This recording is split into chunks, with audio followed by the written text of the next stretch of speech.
The small town of Millbrook had always been the kind of place where everyone knew everyone else.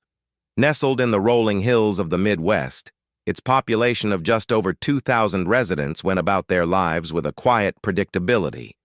The main street boasted a family-owned diner, a hardware store that had been there for 50 years, and the single traffic light that blinked amber overnight because there was never enough traffic to warrant a full stop-and-go cycle. It was the kind of town where people left their doors unlocked and waved at passing cars, even when they had no idea who was behind the wheel. But lately, a shadow had fallen over Millbrook. The town, like so many small communities across the country, found itself grappling with a drug problem that seemed to come from nowhere and everywhere at once. It started with prescription pills finding their way into the high school, moved quickly to methamphetamine, and then settled into the steady poison of heroin. The Millbrook Police Department, led by Chief Frank Donovan, was doing its best with what little it had. The department consisted of Chief Donovan, 3 full-time officers, and a part-time dispatcher who also doubled as the secretary. They were good men, dedicated to the community, but they were hopelessly outmatched. The drug dealers operated with a confidence that bordered on arrogance, knowing full well that the tiny police force lacked the resources, the training, and the manpower to truly challenge them. Chief Donovan felt the weight of it every single day. He watched as young people he had known since they were born started showing up with hollow eyes and track marks on their arms. He saw the increase in petty theft as addicts looked for money to feed their habits. He sat through meetings with frustrated parents who demanded to know why the police weren't doing more. If the chief had no good answers. He had applied for grants, reached out to the county sheriff, even called the state police for assistance. Everyone was sympathetic, but no one had extra bodies to spare. Millbrook was on its own. Then, on a cool Tuesday afternoon in early autumn, a car that looked like it belonged in a movie rolled into town. It was an unmarked sedan, but there was no mistaking it for anything other than law enforcement. The paint was a solid, deep navy, and the antenna array on the trunk suggested communications equipment far beyond anything the local department owned. The man who stepped out of the car was in his late 30s, clean-shaven, with close-cropped hair and sunglasses that hid his eyes. He wore a dark suit that fit him perfectly, a white shirt, and a tie that was held in place with a simple but expensive-looking clip. Around his neck, on a chain that disappeared beneath his jacket, hung a badge that glinted in the afternoon sun. He walked into the Millbrook Police Department with the easy confidence of someone who owned the place. Behind the front desk, Doris, the dispatcher, looked up from her crossword puzzle and felt her breath catch in her throat. She had seen a lot of people walk through that door, but never anyone quite like this. The man approached the counter and smiled. It was a pleasant smile, but there was something behind it, something that suggested he had seen things Doris could never imagine. That he reached into his jacket and produced a leather wallet, flipping it open to reveal a badge and an identification card. "Good afternoon, ma'am," he said. His voice was calm, measured, with the kind of authority that came from years of command. "My name is Special Agent Marcus Cole.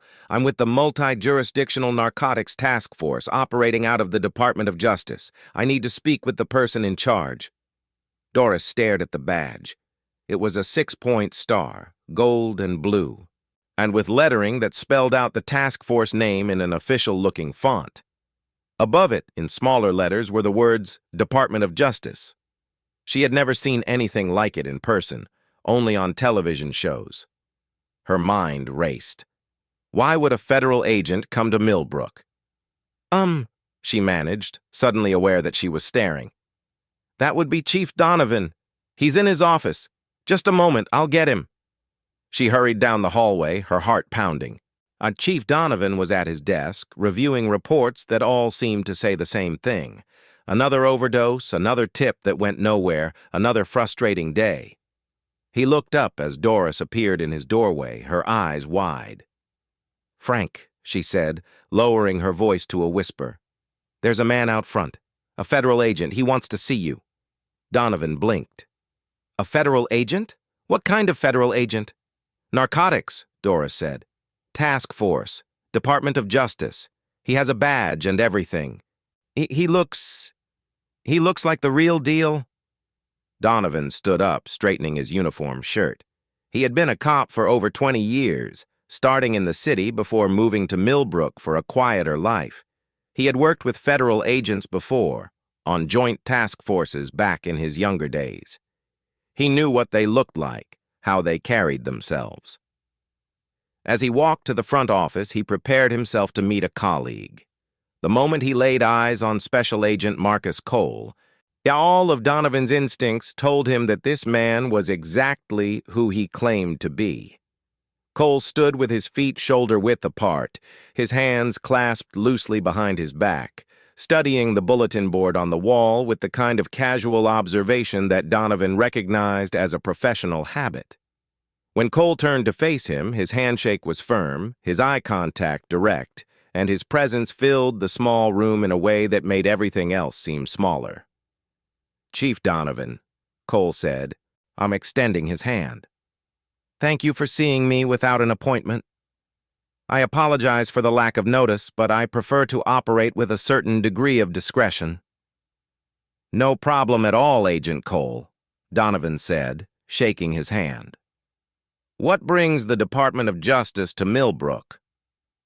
Cole glanced around the room, his eyes lingering for a moment on Doris, who was trying very hard to look like she wasn't listening. "Perhaps we could speak in your office, Chief." "Oh, what I have to discuss is sensitive." Donovan nodded and led the way. Once inside, Cole closed the door behind them and took a seat across from the chief's desk. He reached into his jacket again and produced a business card, sliding it across the desk.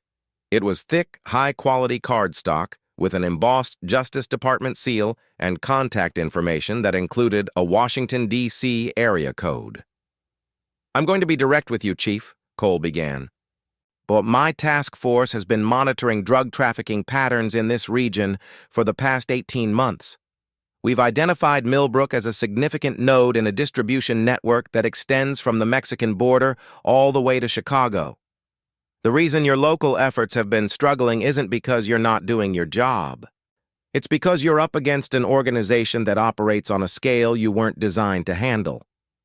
Donovan felt a mixture of emotions: vindication that his struggles had been noticed, concern that his town was part of something so large, and a flicker of hope that help had finally arrived. "We've known something was wrong," he said. "The amount of heroin coming through here, it's more than local users could possibly consume. We suspected we were a transit point, but we couldn't prove it." Cole nodded, his expression serious. "That's exactly what we've confirmed. Millbrook sits at a perfect crossroads. Your interstate access, your rail lines, even your rural back roads make this an ideal hub for moving product north. The dealers here aren't just selling to your kids, although that's tragic enough. They're part of a supply chain that poisons communities across 3 states. He leaned forward, his voice dropping to a more intense pitch. "Chief, I've been authorized to offer you something unprecedented. My task force wants to embed me here in Millbrook for a minimum of 60 days. I'll work alongside your officers, share our intelligence, and help you build cases that will not only clean up your town, but disrupt the entire network. I have resources your department could never access: wiretap authority, confidential informants, forensic accounting, surveillance equipment. But I can't do it without your cooperation." Donovan sat back in his chair, stunned. This was more than he had ever dreamed of. Federal resources, federal expertise, right here in Millbrook. It was like winning the lottery. "Agent Cole," he said slowly, "I don't know what to say. We've been begging for help for 2 years. If you're offering this, of course we'll cooperate. Whatever you need." Cole smiled again, that calm, confident smile. "Then let's get to work, Chief." We have a lot to do." Over the following days, Cole became a familiar presence around the police department. He arrived early each morning, usually before anyone else, and stayed late into the night. He pored over case files that Donovan's officers had compiled, taking notes in a small leather-bound book. He asked detailed questions about everyone in town, who hung out with whom, which businesses seemed to be doing better than they should, what cars were seen in what neighborhoods at odd hours. The officers were initially intimidated by him, but Cole had a way of putting people at ease. He praised their work, asked for their opinions, and treated them as equals despite his federal status. Officer Tim Reynolds, the youngest on the force, was particularly impressed. Cole took him aside one afternoon and spent an hour explaining surveillance techniques that Reynolds had only read about in training manuals. "He's like something out of a movie," Reynolds told his wife that night. "Not the way he thinks, the way he sees things the rest of us miss. We're actually going to make a difference here." Cole's undercover vehicle, which he referred to as his office, was a source of endless fascination. It was equipped with a police-band radio, a laptop mounted on the dashboard, and a shotgun locked in a rack between the seats. He had a badge on his belt and another on a chain around his neck, and he wore a bulletproof vest under his jacket whenever he went out on patrol. The operation moved quickly. Within 2 weeks, Cole had identified several individuals he believed were key players in the distribution network. He shared intelligence with Donovan about their connections, their methods, and their histories. He showed the chief surveillance photos that looked like they had been taken from a helicopter, although Cole never explained exactly how he got them. "He's connected," Donovan told the mayor during a private briefing. "I mean really connected.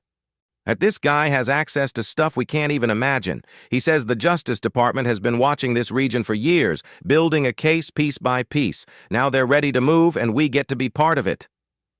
The mayor, a former insurance salesman named Harold Pemberton, was thrilled. "This is wonderful news, Frank. Absolutely wonderful. Think of what this will mean for the town. We'll be known as the community that stood up to the drug dealers. It could bring new businesses, new families, a whole new future." The arrests began in the 3rd week. Cole would provide targeting packages to Donovan, complete with probable cause affidavits that he had already drafted. The chief would sign them, and the officers would execute the warrants with Cole directing the operations. He seemed to know exactly when to move, where to look, and what questions to ask during interrogations. The suspects, once in custody, often confessed almost immediately. Cole had a gift for making them talk. He would sit across from them in the interview room, his voice calm and reasonable, laying out the evidence against them in a way that made resistance seem pointless. He offered deals, leniency in exchange for cooperation, and one by one, the dealers began to flip on each other. Within a month, Millbrook had arrested over 20 people on drug charges. The town was ecstatic. The local paper ran front-page stories about the crackdown, complete with photos of Cole standing alongside Chief Donovan. The county commissioners passed a resolution commending the Millbrook Police Department for its extraordinary work. People on the street stopped Cole to shake his hand and thank him for saving their children. Through it all, Cole remained humble and focused. He deflected praise to the local officers, emphasizing that they had done the real work. He warned that the fight was not over, that there would be setbacks and challenges ahead. He spoke at a town hall meeting, standing at a podium in the high school gymnasium, and told the assembled residents that they were part of something historic. "This town refused to give in," he said, his voice ringing through the gym. "You stood up and said, 'Not here, not in our community, not to our children.'